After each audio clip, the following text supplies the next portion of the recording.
ស្នេហ៍ធំរឿងទុំនឹងទាវឯភូមិកងកែវជាសាមណាថ្មីបងហែលៀកបួងឃើញកែវក្មេងខ្ចីភ្លេចដល់ឆ្នាំ3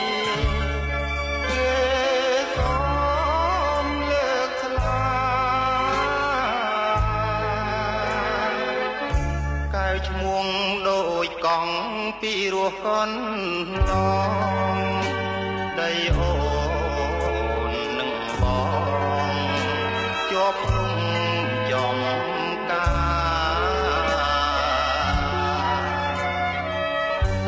បងលួចមើលអូនកំពុងក្រងការសងវែងក្រោកស្មាខ្ញុំ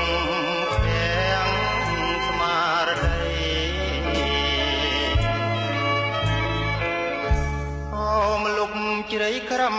ដែលមុំចងតូអូនយល់រលងរហូតពេញវ័យពេញច្រូតស្មៅកងជីរឿងតែវស្រីនាងភូមិផងល្បីអាអូ